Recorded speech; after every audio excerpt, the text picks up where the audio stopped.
Hey guys, this is Fergal from Poker VIP. Welcome to part 2 of our cash game series over on Guts Poker. So, similarly to part 1, we are going to be incorporating a specific rule throughout this session. For anyone who missed part 1, just to explain what we're doing. We're going to be playing, just for the most part, just our regular standard games, but throughout the series, each different section is going to have a specific rule that I need to follow. So, part 1, for example, I had to have a 100% RFI, so if action was folded around to me, I had to be the one to open. What we're going to be incorporating in here is that when I am on the button, facing a single raise, I must 3-bet. So we're going to have a 100% 3-bet facing a single raise. So if it goes raise call, it's different. So it's just if there's an initial raise and it's folded around to me, I must 3-bet no matter what my holding is. So we're going to run through, and apart from that, we're going to be playing our standard game, seeing if we can turn ourselves a profit. But the main emphasis on this is going to be putting ourselves into some unusual spots post flop. And also kind of showing the power of position. So, I mean, 3-betting every single hand when you have position, it's definitely not going to be a winning long-term strategy, but it's not as bad as some people might think it would be. So, without further ado, we'll jump straight in. So, every time I am on the button, as I said, we'll just need to keep an eye out and not go into auto-fold mode, which is actually surprisingly difficult to do. Okay, so we're facing a blind versus blind battle. We're certainly going to call at least with the ace-5. Folding is completely out of the question. And we're going to ISO with the ace-8 suited for the under-the-gun limper. This guy, he's gone pretty big. We flopped top pairs, so we are still going to call, but we're not loving life. And we do flop the nut flush draw. We're definitely happy to check back our weak ace. The 7 is pretty good, because we now chop with a decent number of better aces. And we're just going to bet small and try to get paid by a jack here. Okay, so we get raised here on this board. We're just going to rip it with the nut flush draw and the ace high. We get it in versus a worse flush draw, which is just fantastic news. Let's hope our ace high holds, which it does. And we pick up a nice little pooter to start off the session. Ace king in the small blind to follow up, not too shabby. The queen 8 in the small blind, not going to be good enough to defend. We're just going to go ahead and let this one go.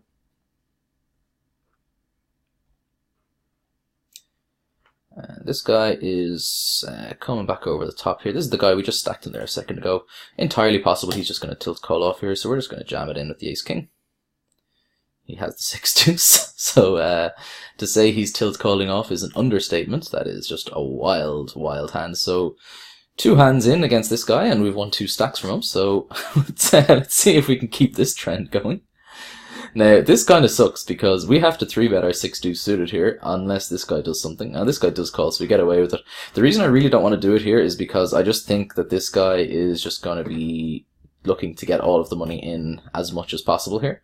So, fortunately, this guy saves the day because we're not facing a singular raise, and we are correct. Okay. Having this guy to our left is going to make this 100% 3-bet in the button absolutely no fun, because as I said, I mean, he's just we're just gonna have to call it off incredibly light against him after we just saw that. Okay, I can't believe that this guy is open folding versus this dude. After they saw him get into 6 deuce suited, I mean, his get-in range has got to be close to 100% right now when he's this on tilt. Like, I wouldn't be surprised just to see him open jam here.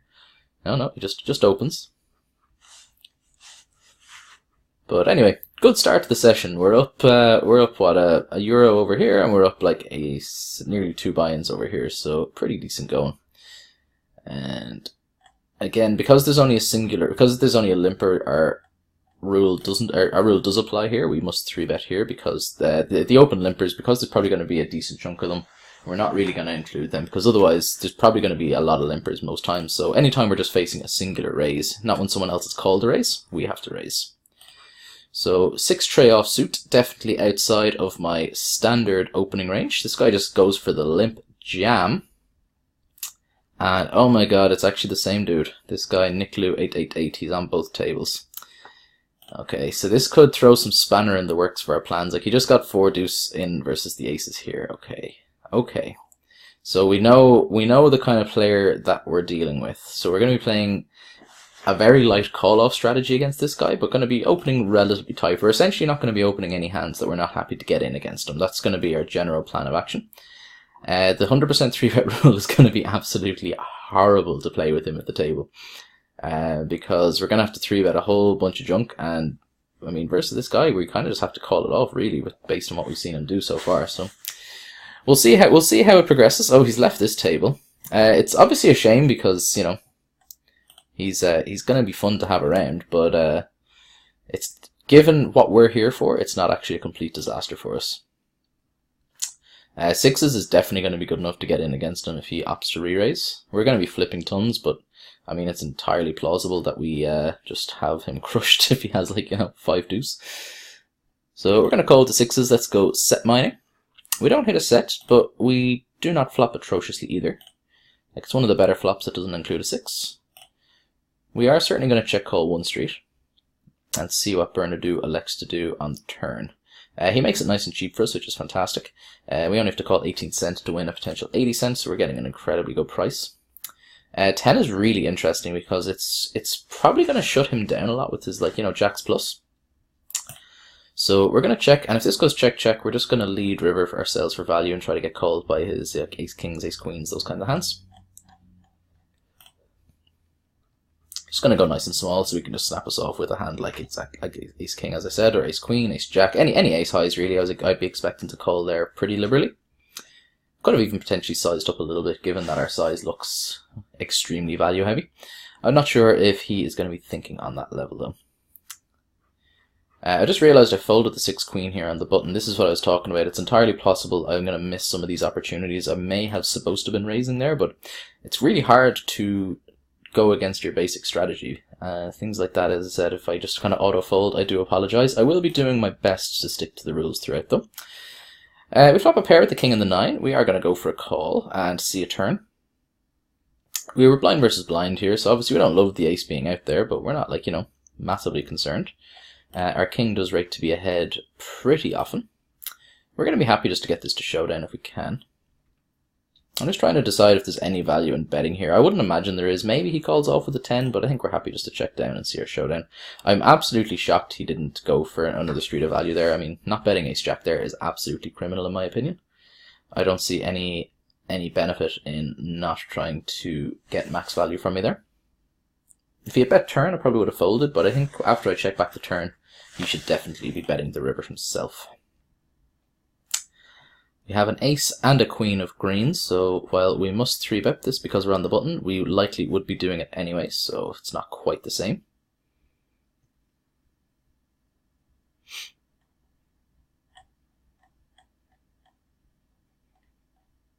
We'll make it 52 cent to go, dealer.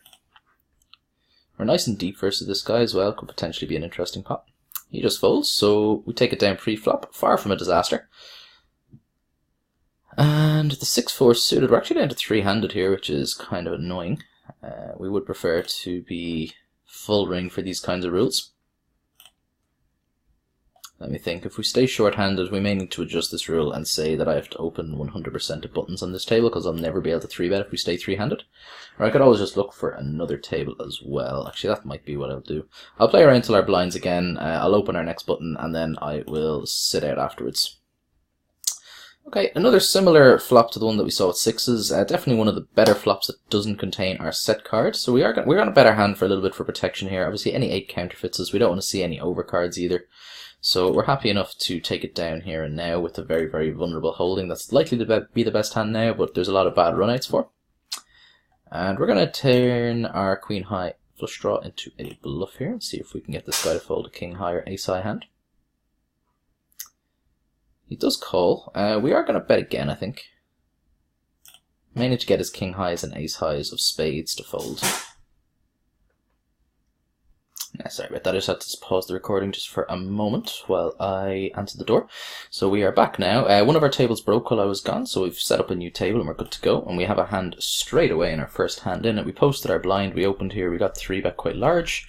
We got a caller, and we're obviously just all in with the ace and the king. And he calls it off at 7s, which is somewhat reasonable. Let's see if we can win a flip. We do not. So he didn't have a full stack, but he had close enough to it, so we lose a little bit of money there. Not the end of the world. We get it in a somewhat 50-50 spot. We're okay with that. Against my jamming range there, 7s is not going to be doing particularly well because obviously I'm going to be doing it with a decent chunk of my overpairs to 7s. Certainly 10s plus, jacks plus definitely probably 10s too. And obviously he's never he's never gonna have me in rough shape, whereas I'm gonna have him in rough shape quite often. Okay, so ace 10 on the button. That you know what that means. We are going to be 3-betting the initial opener. We definitely don't mind just taking this down pre-flop. We wouldn't have hated a call. We definitely didn't want to get re-raised. If he had called, we have position, that would have been absolutely fine, but taking it down is certainly a fine result as well. And the 2 suited connectors we will be opening, 9-10 suited and 8-9 suited respectively.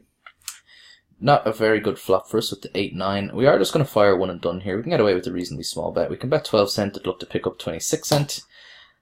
He's going to have whiffed this board reasonably often, and when he has, he's not going to be doing anything funky on it, I don't think. So he's just going to be check folding a lot of his air. And when he has check raises, we just have such a trivial give up, it's not even funny. So we're not, you know, it's just, as I said, a very much a one and done scenario. Ace 9 offsuit, if it's folded to us, we certainly will be playing it. And if any of these guys open, we will consider using it as a 3-bet bluff. If this guy folds or calls, that's what we're going to do. If he re-raises, we're just going to fold ourselves. So we are going to do that. And we have a king and a king, so we are going to 3-bet the button open, of course. We flop middle pair, pretty okay flop for us. We're going to start this off with a check, and we obviously call it off with the kings. We are into queens. Unfortunately, there is a queen on the flop. Let's see if we can bank a king on the river. We do not. So, got it all in twice. Once we were flipping, once we were ahead, we lose both of them. These things are going to happen in poker. We're not going to stress too much about it. The 10 is not a very good card for us. It's not awful. I don't expect him to have too much 10x. You can have hands like ace-jack and stuff like that where if we bet, he's certainly going to call, but it puts us in some pretty awkward spots then on the river if he continues betting. I think we're happy just to get this to showdown.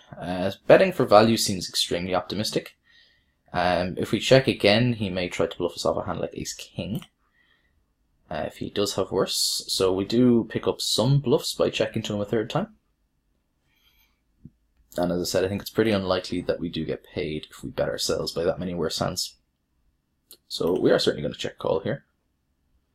So he just flopped the top pair and checked it back twice, which isn't something I was anticipating happening very often at all. And then he only bet the river absolutely tiny for value. Seems very peculiar.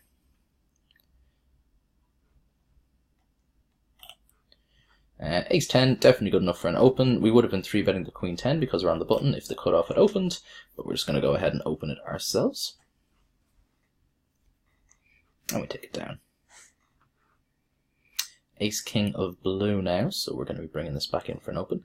Man, this session got off to such a good start, and then I've definitely lost a couple of all-ins. I'm not sure if we're up or if we're down from when we started. Now, I know we won 2 buy-ins immediately.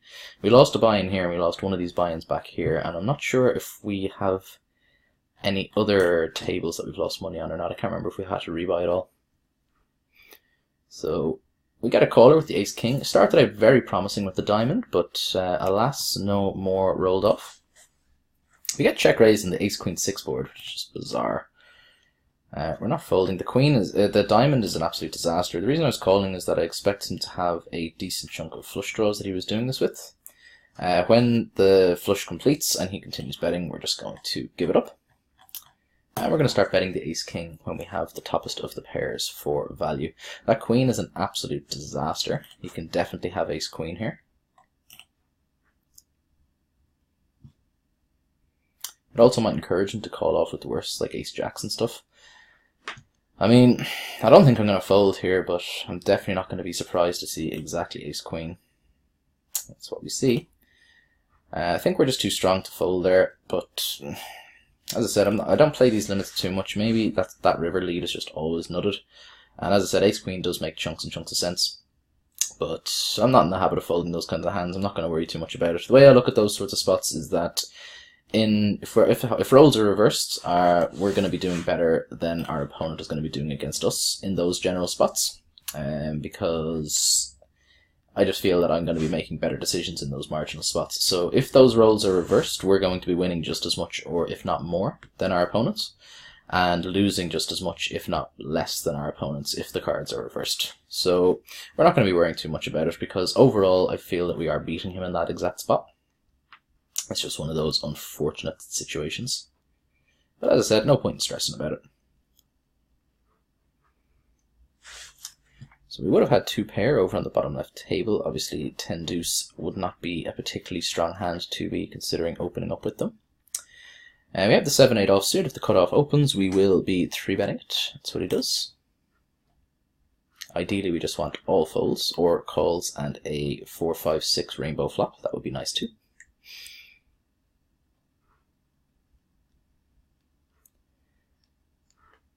We get the first 2, the blinds out of the way anyway. Let's see what the cutoff elects to do. And he folds. Nice. Nice, nice, nice.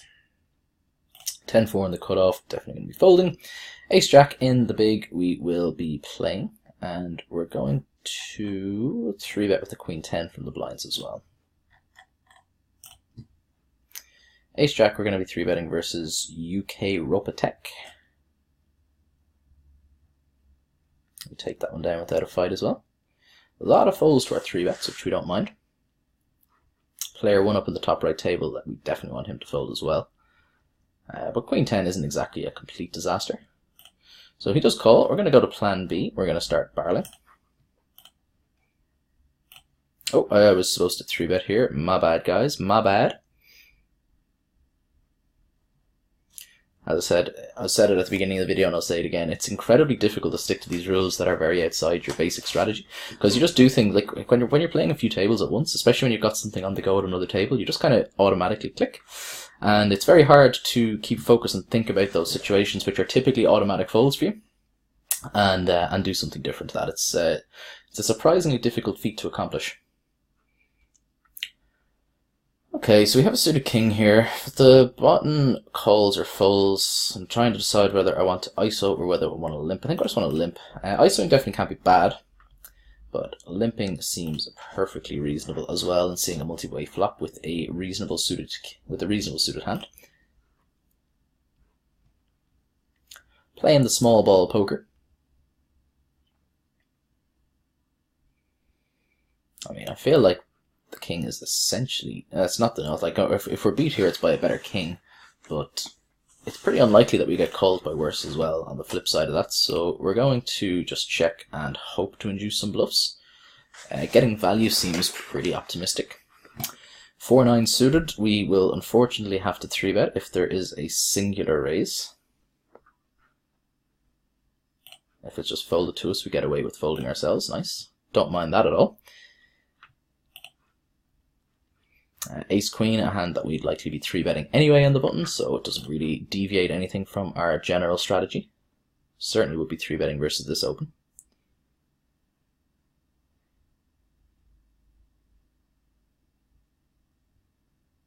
I'm going to re-ISO here. No need to go large at all, given the way that this hand has gone.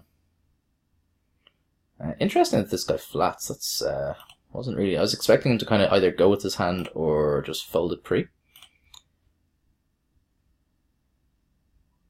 We're just going to be checking this down. He calls it off with the 6s. 6s versus a7, and we lose to them both, which is never fun. We are not running well with the flips tonight at all, are we? There was the side pot there. There was maybe potentially some merit to be had in trying to bluff off Lundov to pick up the side pot there, because it was reasonably clear he had very little, but I felt that it was just a bad board to be doing it with. He could be pot controlling with some worse flushes potentially that he wasn't planning on folding, and the side pot wasn't overly huge either, so it's not that big a deal. For the record though, his call with 6s pre is pretty optimistic. When I've taken that line and min-clicked it back over the all-in. It's like it's very clear that I have a hand, and it's just, again, it's one of those spots where we kind of had a similar situation earlier on. I can't remember the exact hands, but we got it, I think it was like versus 7s, we got an ace-king, and it's just one of those spots where we either have him crushed or we're flipping, and we're never going to be doing that with like worse. So, it just seems a bit silly to me. We've got a lot of players sitting out at this table. We'll give it a little while and see if they elect to sit back in before we maybe just go and find a new one. King 6, we are certainly going to call and bink our 2 pair in the turn. We're just going to check again here and just check jam if this guy bets any amount that isn't an all-in. Unfortunately, he does not. When he checked back the turn, I really didn't expect him to have much there at all, so it seems like we're not going to be getting paid if we lead ourselves. And yeah, he had Queen 10, so he had a missed gut shot. So our best chance of getting any additional cash out of him was indeed going for the check and inducing.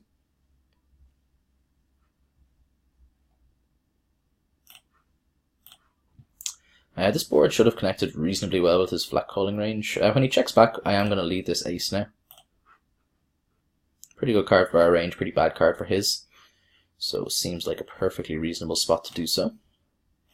And unfortunately he does find the call, and he just checks back the trip aces, which again is it just makes no sense to me. People at these limits just appear to absolutely hate money.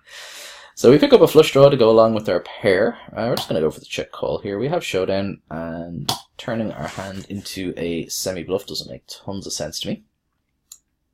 We definitely want to allow ourselves to realize equity where possible.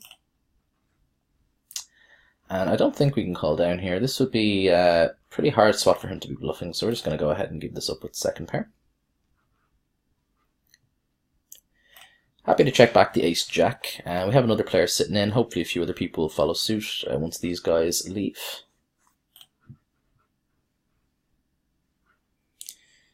We are going to call here with the ace-jack. It's pretty hard for our villain to have a 3 here.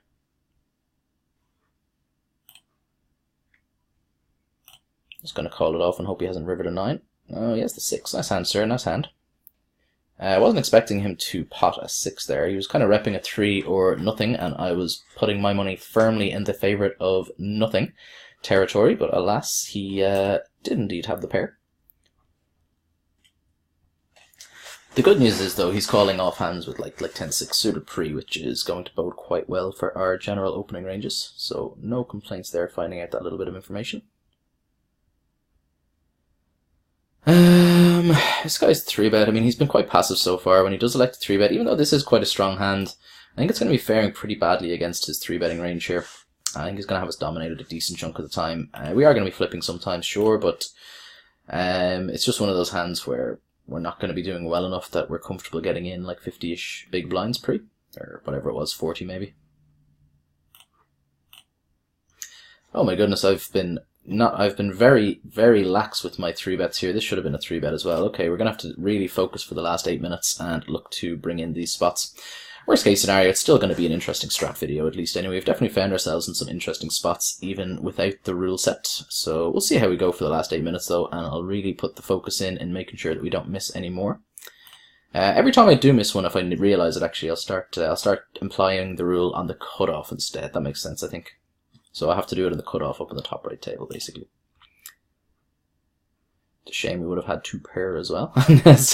as karmic justice would prevail, we get dealt the 7 and the deuce in the cutoff. So we are going to have to 3-bet, as I mentioned, if either of these gentlemen elects to open. And the 5-6 suited, again, we're going to be 3-betting here. Versus our friend Barry Smith, who actually just sat down over here a moment ago, left because there was only a few of us, and then came back in when an extra guy joined.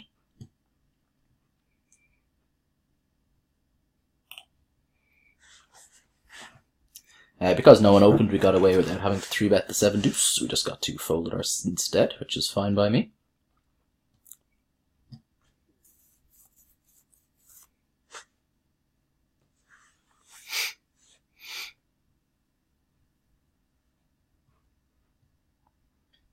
A little bit of a pop brewing here, potentially some fireworks about to come off.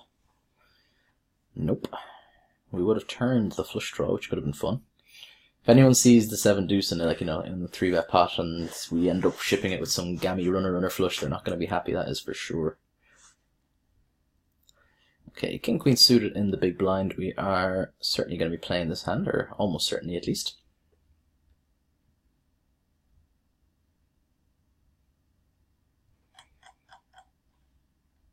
I'm going to go ahead and 3-bet the cutoff open. And just take it down. 7-4 offsuit, not going to be good enough for an open. And the deuce ninth suited, when action is folded around to us, we will be following the 7-4 suit and just folding it as well. We're not planning on doing anything funky here. After such a promising start, it has been a bit of a disappointing session, I have to say. We got off to such a good start where we were up like 2 buy-ins and like almost immediately. I'm pretty sure it was like our first 2 hands we managed to bink our way up and just felt the same guy twice. And then I don't think we've made 1 or 2 light call downs, sure, but I don't think we've done anything drastically incorrect. Just a few pre-flop setups led to us losing a decent chunk of it back, if not all. We are actually probably down for the session right now. But we'll see if we can get it going. I'm going to be doing a few videos back to back, so this session will roll over into part 3 and to probably part 4 as well, if I can get them all done back to back, which would be nice. So that'll be kind of cool because you'll get to see the dynamics change as we progress through, because a lot of the players will remain the same throughout.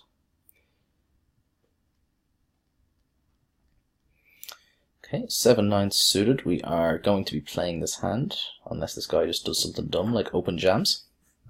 And we just got the walk, which is fine by me. 6 queen suited, we are unlikely to play.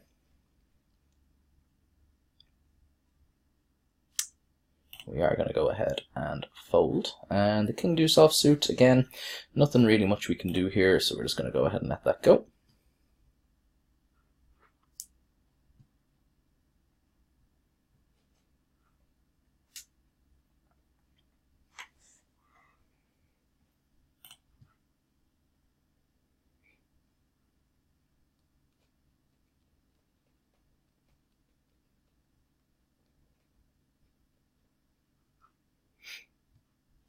A little bit of a pop ruin in the bottom left table between the 2 gentlemen to our right. I didn't see how the pre-flop action went here. Pretty decent chance Zahak has a king if he is double barreling on this board. Seems difficult for him to be double barreling much else for value. Wouldn't be surprised to see a triple here.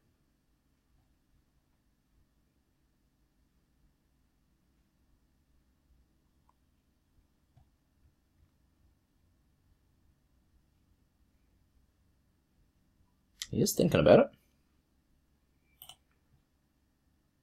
Oh wow, nice call down by the 10s. Nice call down. I was not expecting him to be bluffing there when he gets called twice. Just when you get called on that board and the king rolls off, it's just such a terrible card to keep bluffing. So that's why I think it's like, yeah, in general, people will kind of tighten it up. But not that guy, not Zahak. He just absolutely fires non-stop. Sees if he can get it through. He would have gotten it through against me. I would have believed him. We're gonna ISO with the ace-9 facing the button at small blind limps. Pretty good flop. We're gonna start this off with a wager. I mean, the jack isn't amazing. It does put a potential straight out there, but we're not overly concerned. All right, we're just gonna call now.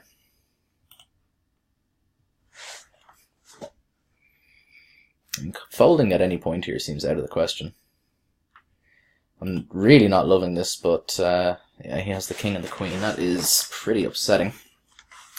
But as I said, just one of those spots where, again, we're just too strong to consider folding, and people can just be overplaying like raggedy aces there as well.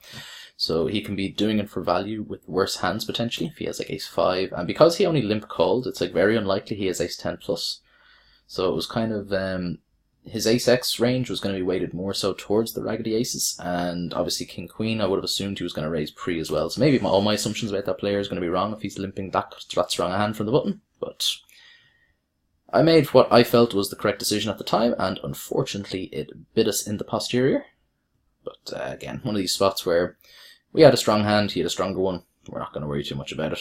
We have a big enough edge against these guys in general that we're not going to be too concerned about those sort of semi-cooler spots.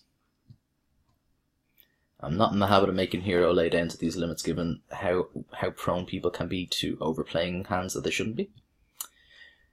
So we're going to be wrapping up the video now pretty soon. As I said, I'm going to be kicking off part 3 straight away. So if you found this interesting, make sure to tune in and we will continue it on the run. See if we can get our money back. I'm not actually sure how much we're down. Probably somewhere in the region of 2 to 3 buy-ins would be my gut feel. I'm not actually sure what I started off the day with on this site though.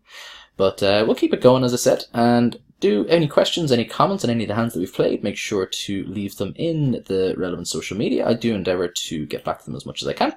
And this has been Fergal from Poker VIP. Thank you very much for watching, guys. And as I said, I'll be back with part 3 very, very soon. Take care.